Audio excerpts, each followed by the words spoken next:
L'apôtre Paul dit ceci. Ce n'est pas à cause de mes besoins que je dis cela, car j'ai appris à être satisfait de ma situation. Je sais vivre dans la pauvreté et je sais vivre dans l'abondance. Partout et en toutes circonstances, j'ai appris à être rassasié et à avoir faim.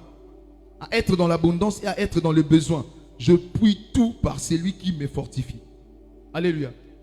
Le contentement, c'est l'évangile de Christ. C'est-à-dire que savoir être comme le pain qui vient couper au milieu. Entre ceux qui disent qu'il faut être riche pour être enfant de Dieu, il faut être pauvre. Il faut être celui qui sait se contenter de ce que Dieu donne. L'apôtre Paul dit, je sais vivre dans l'abondance. Si j'ai, je bénis le Seigneur. Si j'en ai pas, je bénis toujours le Seigneur. Alléluia. Maintenant, le manque de contentement, c'est un élément qui brise beaucoup de relations. Je ne parle pas seulement de la relation avec Dieu, même des relations entre humains. Le manque de contentement, ça brise beaucoup de relations. Et quelqu'un va me poser la question de savoir, mais comment être content? Comment se contenter? Comment avoir le contentement? Je vais donner rapidement, je vais citer juste les éléments et je vous donne les versets bibliques. Je vais donner 7 éléments qui peuvent nous aider à vivre dans le contentement. Le premier élément, c'est cultiver les bonnes priorités. Celui qui veut se contenter, vivre le contentement avec Dieu, doit apprendre en premier à cultiver les bonnes priorités. Vous pouvez lire dans Matthieu, le chapitre 6, le verset 25 au verset 34, où la Bible dit, cherchez premièrement le royaume des cieux et sa justice. Déjà, commençons par cultiver d'abord les priorités. Parce que quand tu n'as pas de priorités, tu ne sauras pas. C'est comme quelqu'un à qui on donne 1 million de francs CFA. Comme la personne n'avait aucun projet, il n'y a pas de priorité. Parce que toujours, il faut faire la différence entre ce qui est urgent, ce qui est prioritaire, ce qui est nécessaire et ce qui est agréable. Tout ce qui est agréable n'est pas important. Et tout ce qui est important n'est pas forcément nécessaire. Tout ce qui est nécessaire aussi n'est pas urgent. Maintenant, il faut relier maintenant. Est-ce que ce que j'ai besoin, c'est nécessaire? Oui, c'est nécessaire. Est-ce que maintenant j'en ai besoin? Pour le temps où je suis là, est-ce que j'en ai besoin? Est-ce que tel que je suis ici, j'ai besoin de ma télé? J'ai besoin de la télé ici. Alléluia. Donc, c'est-à-dire que quand vous savez faire les priorités, vous allez cultiver les contentements. Le deuxième élément, cultiver une image juste de Dieu. Pour vivre dans le contentement, il faut avoir une juste image de Dieu. Là, vous pouvez lire dans Matthieu, le chapitre 7, le verset 7 à 11. Là, Jésus nous rappelle que notre confiance en Dieu se fonde sur son caractère et sa personne. On ne fait pas confiance à Dieu par ce qu'il nous donne. On fait confiance pour ce qu'il est, pour sa personne et son caractère.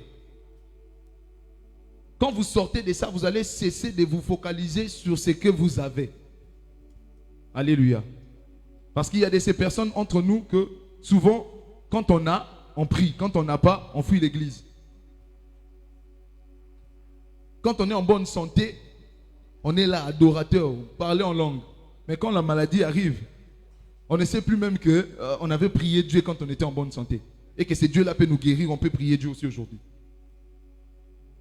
Ça, c'est la triste vérité. Les adorateurs sont ceux qui ont les mains levées quand tout va bien. Et quand rien ne va, on baisse les mains. Gardons nos mains levées, que tout aille bien ou pas.